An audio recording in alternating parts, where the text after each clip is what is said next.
2.5 months in, you've got this Yates story today. You've got other things going on. You've got Russia. You've got wiretap, and you've got. No, we don't have that. I know. On Capitol Hill. No, I get it, but you keep. I've said it from the day that I got here until whatever, that there is no connection. You've got Russia. If the president puts Russian salad dressing on his salad tonight, somehow that's a Russian connection. But every single person, no, that's, I appreciate your agenda here, but the reality is, no, hold on. No, at some point, report the facts. The facts are that every single person who has been briefed on this subject has come away with the same conclusion. Republican, Democrat, so I'm sorry that disgusts you.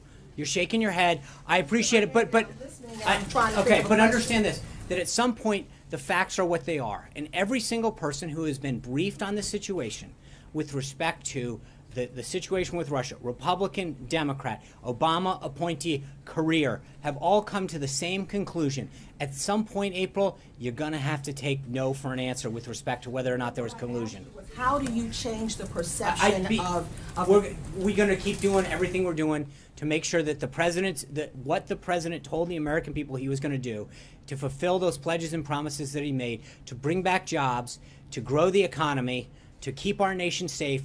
That's what he's been focused on since day one. We're going to keep focusing on that every single day. Comes Friday. Condi Rice did not support this president. She did not go to the convention. She comes. What is on the agenda, and how is their relationship? Has it healed since 2006 when he used a very negative word to describe? Here's what I'll tell you. It's interesting that you ask those two questions back to back. On the one hand, you're saying, what are we doing to improve our image? And then here he is once again meeting somebody that hasn't been a big supporter of his. Hold on. But April, hold on. It seems like you're hell-bent on trying to make sure that whatever image you want to tell about this White House stays, because at the end of the day, let me answer. Okay, but you know what? You're asking me a question, and I'm going to answer it, which is the president. I'm sorry. Please stop shaking your head again. But at some point, the reality is that this president continues to reach out to individuals who've supported him, who didn't support him, Republicans, Democrats, to try to bring the country together and move forward on an agenda that's going to help every American. That's it, plain and simple. So if you're asking what we're doing, I think we continue to do it, which is to bring groups together that have been supportive of him, that haven't been supportive of him, but to share a goal, which is finding common ground on areas of national security, of personal security, of economic security, of job creation, of safer communities, of education, of health care, that can unite us as a country and make the country stronger. Was it about Russia and Tillerson Friday? I think I'm not ready to when we're done with that, we'll see if we can have a readout. I understand that. We're not at Friday yet. I will have a readout when that's done. Cecilia. Thank you. A couple things on the Yates thing. So how and when exactly did the White House encourage her to testify? Well, the letter that her attorney sent literally says that if we do not receive a response by March 27th at 10 a.m., I will conclude that the White House does not assert executive privilege over the matters with respect to hearings or otherwise.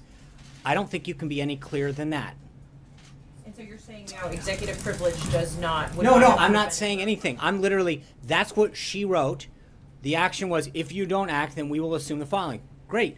I don't think that you can read that any other way. It was I'm sure, a very talented, he is a very talented lawyer and wrote it specifically for it. We read it that way and chose to not act because we have no problem with her testifying, plain and simple. So executive privilege is not an issue for Sally Yates, would have not have been an issue for Sally Yates testifying. That's correct. Okay, thank you. And following up, one issue.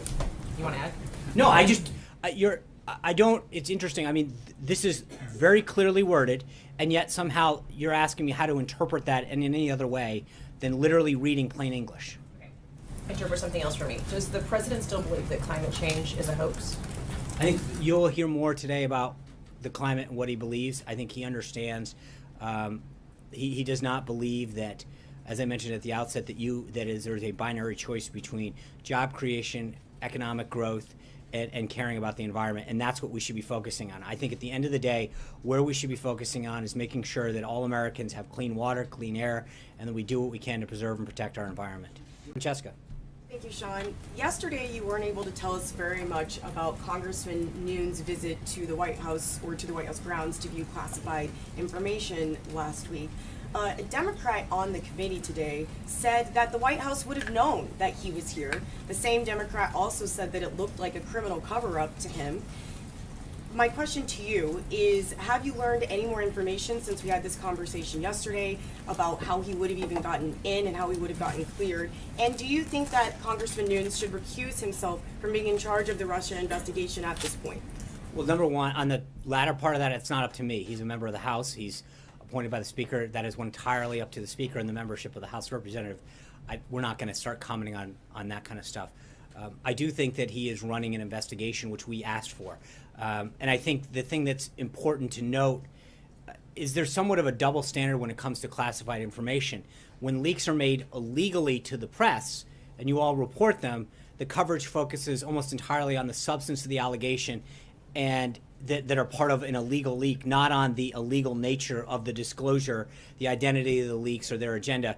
But when the information that is occurring now, which is 2 individuals who are properly cleared, or 3, or whoever he met with, I don't know, that they are sharing stuff that is entirely legal with the appropriate clearances, and then there's an obsession on the process.